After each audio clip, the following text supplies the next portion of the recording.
Welcome to another Lumion 8 live stream tutorial, guys. This is Chris Walton from C. Walton Design, and in this tutorial we're going to cover Skylight. So, Skylight, Skylight's one of the biggest new features that's come out in Lumion 8. You know, I always like to think it was this really complex thing, and I was really trying to look into the details of how it all worked and how you'd use it for each case and everything. And you know what? The more I've really looked into this, I realized it's actually a very simple effect. So I'm not going to try to confuse you with all these other theories I had of how it works. But let's just cover Skylight for what it is. Skylight. So Skylight, Hyperlight, and the soft shadows, fine detail shadows are probably the three biggest visual updates for Lumion that have really Lumion 8, which have taken it to the next level. And Skylight is definitely one of the most powerful ones. So, really quick, let's explain kind of what Skylight is. So, for what I understand, all Skylight is a way of rendering the sun a couple different positions to get some better, to mimic daylighting more accurately. Technically, you could even look on here on skylighting.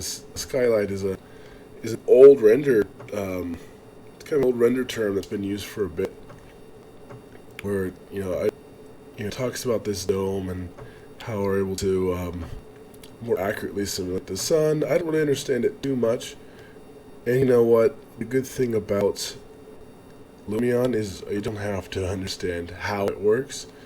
Really, it's important to understand what it does. So jumping into Lumion 8's new features, talks about Skylight.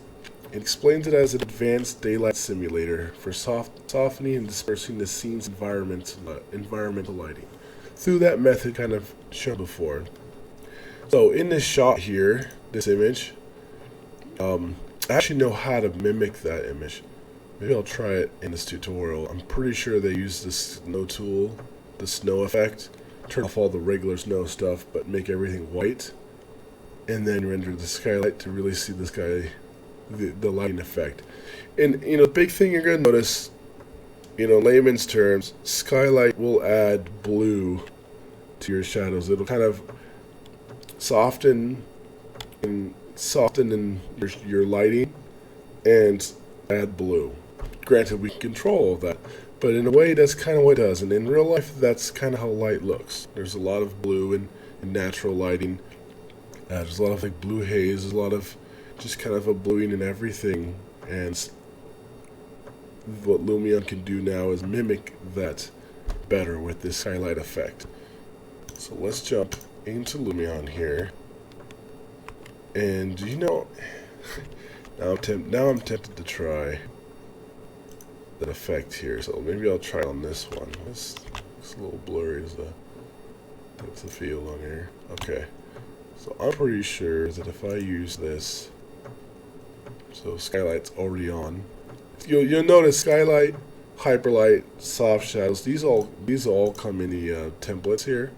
Maybe not in the color sketch or one color. I'm not sure, but these really realistic ones, they're gonna have Skylight on. Because it's that powerful, and that's what it's used for. So let me try my idea with the snow. So obviously, let's take away all the snow, make it cloudy. None of this matters, and the snow layer goes up, just like this, makes everything white. And let's take a look at our skylight effect here. Should look earlier, but so there's a couple buttons in here. We'll get to explaining what each one of them does. You have brightness, which you kind of get a basic preview in here, and then saturation, which is basically blue, how much blue you want in here. So either none, a decent amount here, or quite a lot of blue. You'll definitely notice it above 1. There'll be a blue tint to everything, which you can overdo it, but it also looks great in a lot of other scenes. Especially, it seems that Lumion's realistic and outdoor templates, they seem to combine the kind of bluing of Skylight with the color correction, that warm color correction they forced on there. So you look at these images and you see it kind of look, more orange. When it renders, it'll look differently because of Skylight, and that's kind of actually the issue that a lot of people had with it originally, looking at it, because right now you can't seem to you can't really preview it.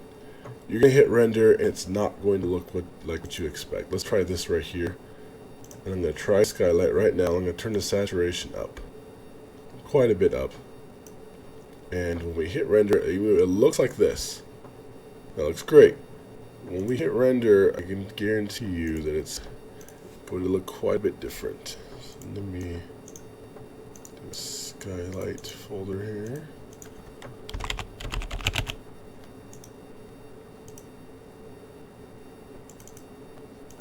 Right. Unfortunately, it took a little longer than I thought, but as you can see, quite a bit more blue than we were previewing in our Skylight. That's okay. I mean, really, honestly, once you start using it, you kind of get it. It's not like a huge guessing game. You know that it's gonna add a lot of blue. Even at 1, you'll start to see some blue in it. Just a little bit, kind of in there, and in the shadows. But it's really kind of. It does something with our eyes in these shots, and just kind of really softens everything and makes it look more photorealistic. And you notice it in the trees, and it's like I said, it's hard to just say Skylight's doing all of it, because it's the combination of fine detail shadows to really brought out the tree detail and the grass, and the soft shadows, and then even a little bit of hyperlight, although that's not really affecting this one that much. So no, it's kind of. They really kind of go hand in hand, honestly, the shadows and Skylight. And so let's do this scene here too, I made up, and see if I can mimic kind of that shot that we were looking at.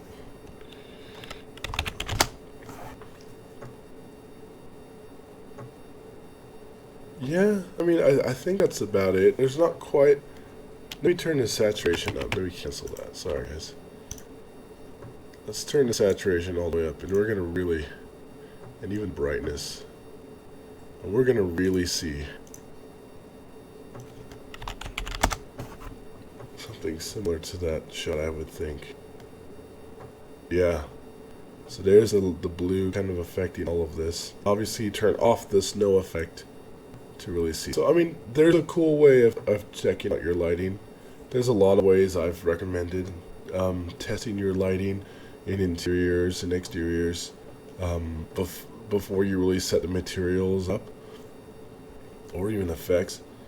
This is another way, using that snow effect. I think you could do this with styrofoam as well. If you're not familiar with that one, it's right here. Sometimes it works well. It does a similar effect. So if we were to render this now,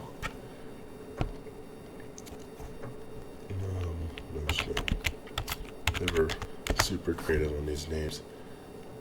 I mean, I hope this is worth it. I hope I'm really kind of demonstrating kind of how this is good look rendering, because like I said, it's one of those ones that, at first I was a little irked about not seeing it, but I mean, I don't know what the future holds, but I would think it seems simple to me.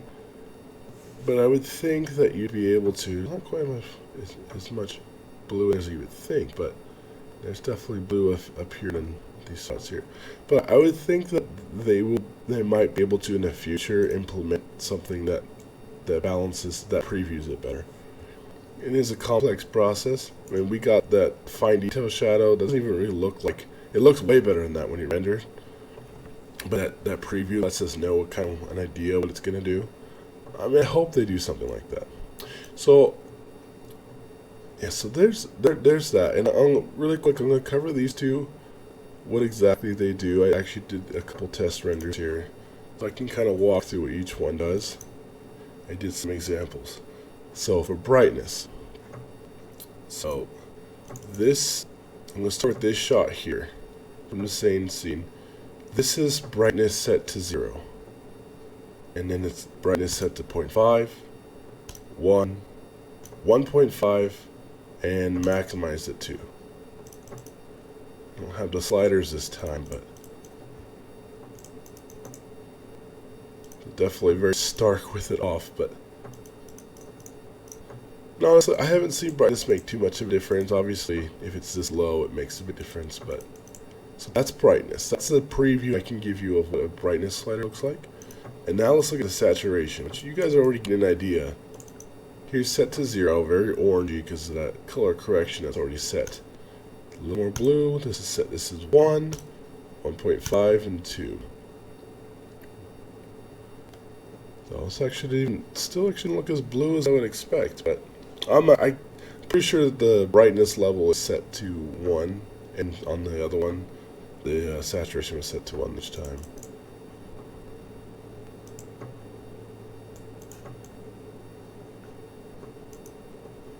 Yeah, so there's the blue adding. So that's just my little preview I was able to give you guys of what those do. Now let's talk about these things. You don't need to worry too much about them, but really quickly, in case some of you are completely new to these terms in Lumion, are important to go over really quickly. Planar reflections and projected reflections. Projected reflections are what you're seeing in this glass right here. It's that really low quality reflection that's always playing. Look at that. Now it updates. Oops, I double right clicked and teleported myself. Sorry guys. So that's projected reflections.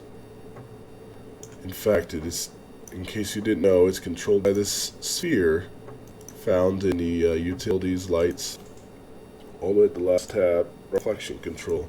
And you can manually control what those, it's like a 360-degree camera and projecting those reflections out, depending on where you are. If I stick this all on the trees,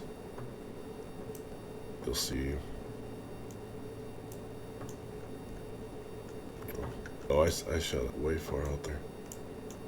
There we go. Now we're seeing just a bunch of trees. So that's projected reflections. A whole other topic I probably need to cover on that. They're the default reflections. And to clarify what planar reflections are, it's when you go to reflections, let's set this to high. So let's ignore speed ray right now. The speed ray, I'm pretty sure, isn't covered by this. So turn off speed ray. So there is already a reflection plane here. So if you're completely new to this and you're wondering what does this edit do, and you hit plus, add a plane. So I could set this onto I think that's how I do right there. Yeah, you set onto the plane and you're seeing that preview. You can put it on the ground. You can put it on this wall. And get real reflections. And you know what? It really makes a huge difference. It looks incredible. But it's very taxing. If you didn't know, it's very taxing on performance. So it's to be used very sparingly. So we covered those. What I'm going to remove them right now for speed. I'm not going to really show examples. I played around with it a bit. But all this is doing in Skylight is you're going to tell it, if you have a render scene with projected reflections, you check this, and the reflections, the image and the reflections will also receive the kind of blue tint and lighting effect. Or if you have planar reflections, you turn this on, and it will show up in the plane reflections. And you know, I mean, I might imagine it might add a little bit of render time. I didn't really measure all of those. Or if you have both, or if you have none, you could just turn them all off. Just so you guys understand, if you're using these type of reflections, turn them on if you want to see hyperlight in it. And then down here we have two render quality settings. So I didn't mention this. Skylight is very heavy. It's very heavy. It's very similar to reflection planes in heaviness. even just normal quality here. High is even worse. Granted, it's doing a lot of work, and you see it. I've compared them, and you can tell, especially in stills, you can really tell the difference between normal and high. I don't know, in my mind, I'm not sure what they divide it out as, but this normal is quite a bit faster than high. So if you're doing animation, you probably want to set it to normal if you want to use Skylight. If you're in a huge rush and every second counts, you might have to not be able to use Skylight because it's very heavy. Just like reflection planes, you don't want to have 10 reflection planes and hit render. It's not fun on animations. This high isn't that intense, but it's hefty. It'll add a lot of hours to big animations. So like I said, I would say high for stills, or if you just really like to let your computer sit there and run and burn electricity and no, I'm just kidding. It's your choice. I'm glad that Lumion gives you the two options here, because if we were stuck with something like high, this would be really a hard case to win. But at normal, it's not too bad. I think I tested it out. I think it adds about 30% render time. And like I said, I take these metrics and expect to see a really healthy, simple, consistent curve, but I never seem to get what I'm looking for. And high can add 2 to 3 times render. So yeah, so I think that just about covers it for Skylight here. Like I said, I probably got into a lot more detail than I really needed to. Just try to remember, guys, it's an effect that's going to add kind of the more atmospheric blue sunlight into your scene. You know, just take into account that Lumion is a real-time renderer. It's not doing ray tracing, it's not calculating light bounces.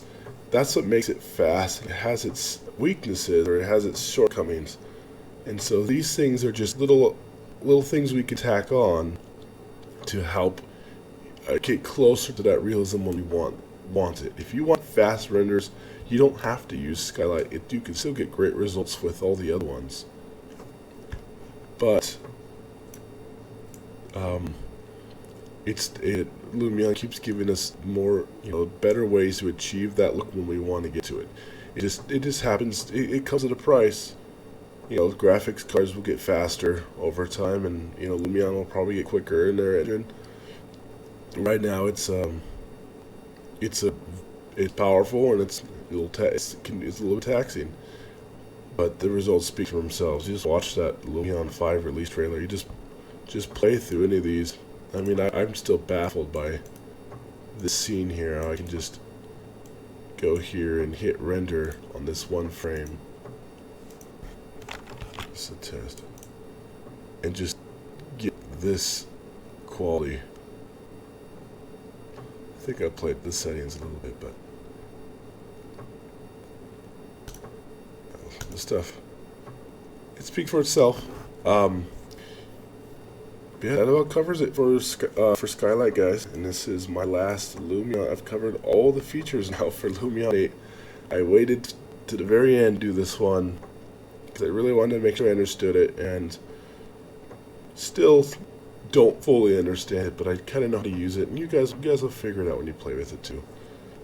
It's not this super secretive thing that I thought would take masters to learn. It's just it's a powerful effect that you have to experiment with.